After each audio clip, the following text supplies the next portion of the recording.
une histoire vécue au XVIe siècle. Ici, je veux parler de ce Rav qui a écrit des superbes livres, tellement à l'effet subliminal. Rabbi Mordechai Bennett, peu connu, très peu connu, Ashkenaz, Rabbi Mordechai Bennett, qui était le Rav en Allemagne d'une très grande ville, Pétersbourg. Très grande ville, Ashkenaz, où il y avait des Hachamim, Gdolim. Ce Rav-là, un jour, a quitté sa famille le vendredi. Et il ne leur a pas dit où il allait. Il ne leur a pas dit où il partait. Il quitte quelques villages, quelques kilomètres. Il va dans un village. Il rentre dans une auberge vendredi. Il prend un petit panier avec lui, c'est-à-dire 2 halotes, du vin pour faire le kidouche. Il s'installe dans l'auberge, qui n'est pas juif. C'est une hôtellerie. Il s'assoit. Il fait son kidouche, il chante à Akadosh Baruch Hu, tout seul, sans synagogue, sans famille, sans rien, et on ne comprend pas pourquoi il fait des choses pareilles. La famille, elle se demande, il est parti où? Il a disparu. Ok? Eh bien, le samedi soir, l'aubergiste vient arranger la chambre, et il voit le Rav Mordechai Bennett mort alité dans son lit. Mort. Sans neshima, sans respiration.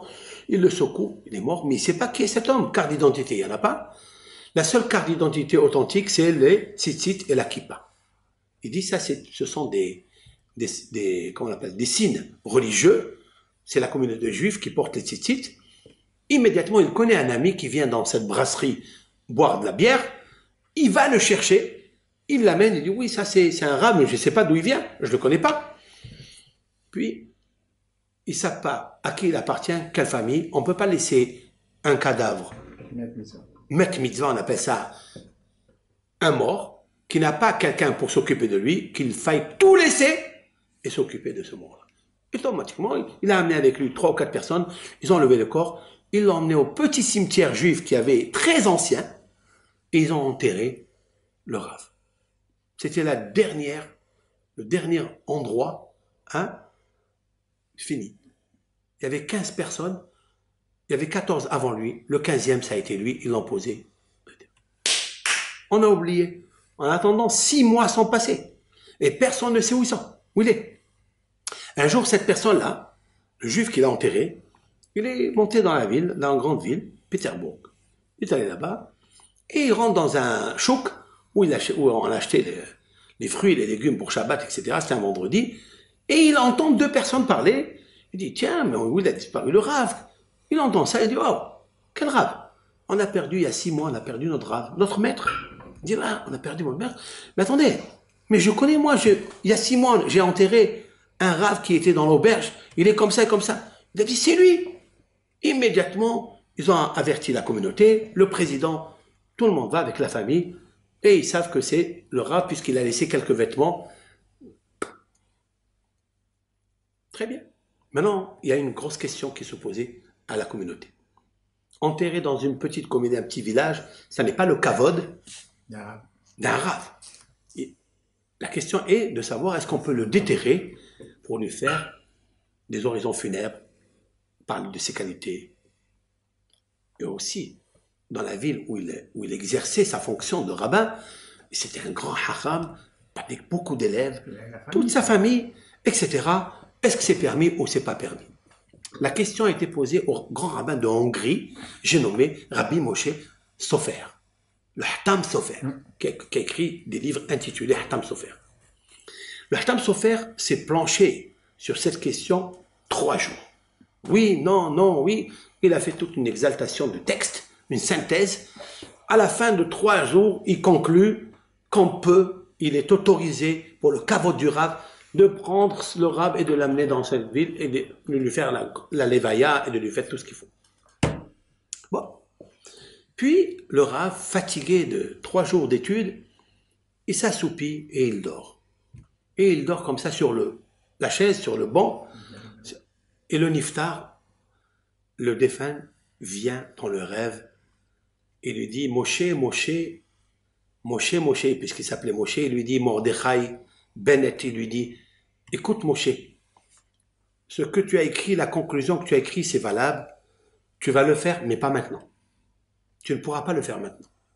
tu devras attendre 6 mois encore, que l'année elle passe. Il dit pourquoi?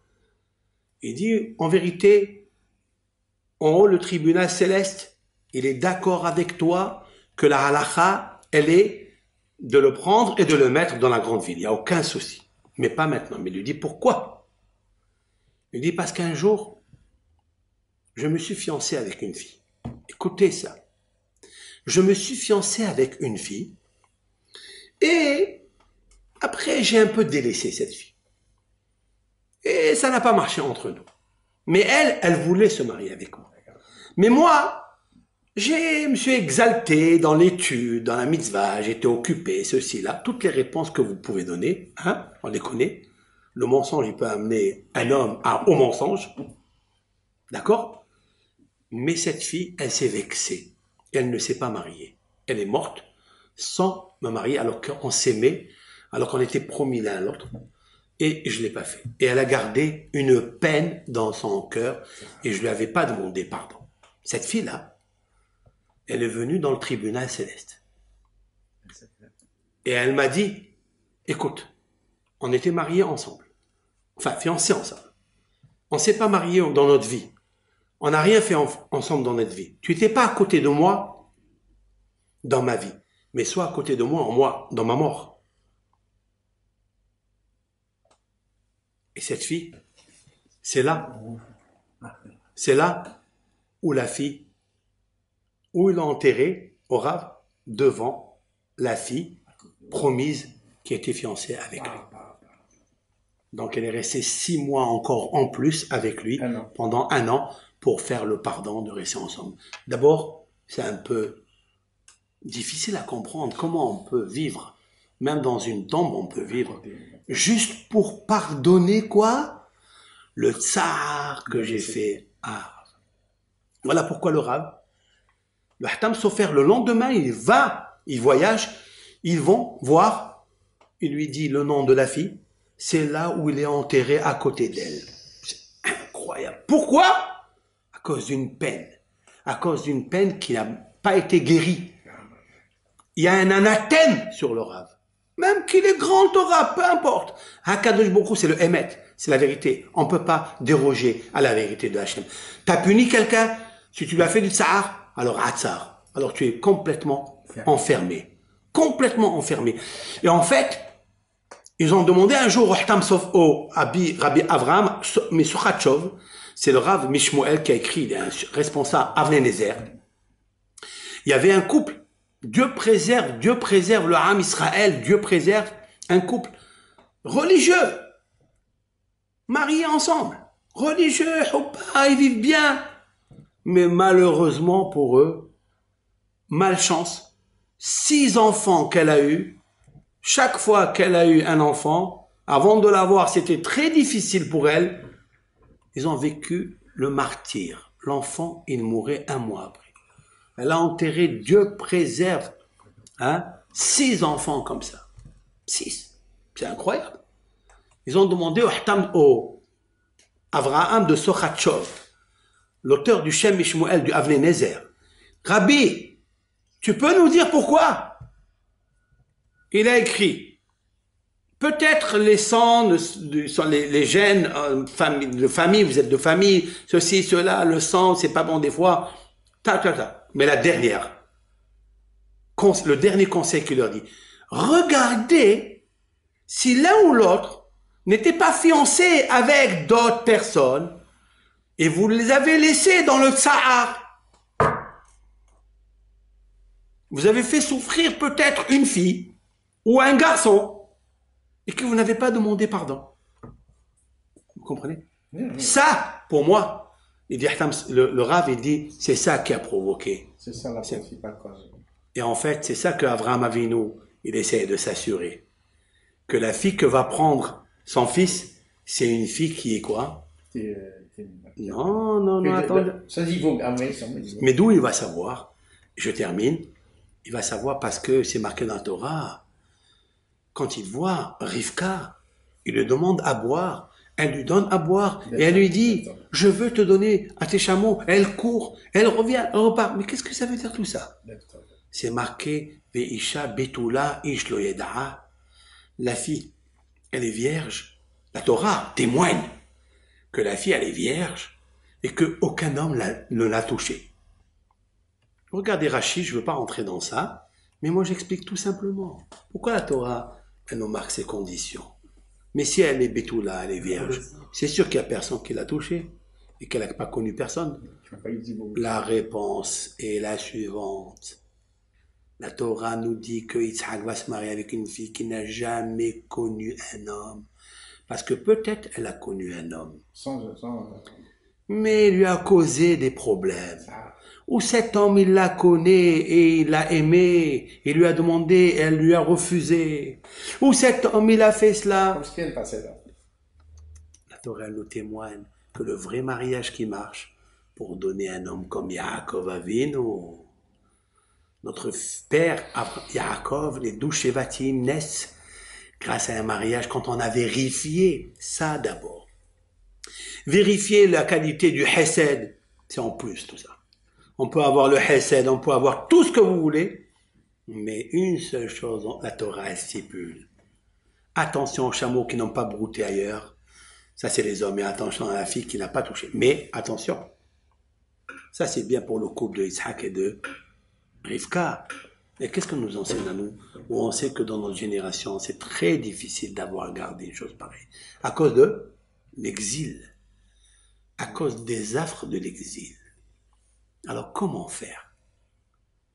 J'ai écrit un livre qui s'appelle Riah Levanon, l'odeur du Levanon, où j'explique là-bas, selon les tikkunim, avec l'aide de Hachem, au nom du Ben Ishai, grand Ben Ishai, quel est le tikkun, quelle est la réparation qu'un homme qui a pu connaître une autre fille, une fille qui a pu connaître, qui n'est pas son mazal, puisque ça n'a pas marché, hein?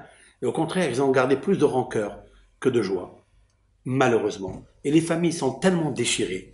Comment réparer maintenant ce nouveau mariage de deux personnes qui peuvent avoir une sentence sur eux? Comment réparer cela? Je vais donner tout de suite juste une petite chose. Harata, Asiva, Kabbalah. De la même façon que Rabbeinu Yonah Girundi et Maïmonide dans les lois relatives à la Teshuvah. Pour faire réconcilier Hachem avec toi, tu as besoin de 3 choses capitales. La première, c'est le regret de ce que tu as fait avant. De déraciner les fautes que tu as fait avant. Le deuxième, d'abandonner, de ne plus récidiver les fautes que tu as fait avant. Et après, tu reçois sur le futur d'être un bon garçon, etc. Tu as accepté en haut, la même chose ici. Tu as connu une fille, tu l'as laissée comme ça en plan, tu l'as abandonnée, va lui demander pardon. Demande-lui pardon. Elle est mariée peut-être, ça arrive qu'elle est mariée. Demande qui est son rave. Elle a un rave. Demande à ce rave parce que tu ne pourras pas lui parler. C'est interdit. C'est interdit d'après la halakha. Elle est mariée. Tu vas réveiller des soupçons. Tu vas peut-être faire encore un non shalom bayit. Va voir un rave. Ce rave, tu lui expliques la situation. Humblement. Avec beaucoup de soumission. Beaucoup d'humilité. Demande-lui, rave, il faut essayer de demander pardon à cette fille. Voilà, voilà. Jusqu'à ce que tu obtiennes le pardon. Si tu l'as fait avec une ou avec 2, avec 3, tu es obligé de faire le tikkun de tout ça.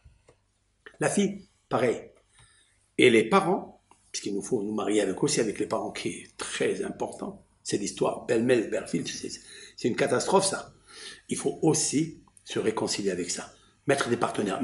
Comme on met des marieurs, il faut mettre aussi des intervenants du Shalom Bayit. Shalom Bayit, pas le Shalom Bayit d'avant, le Shalom Bayit de maintenant.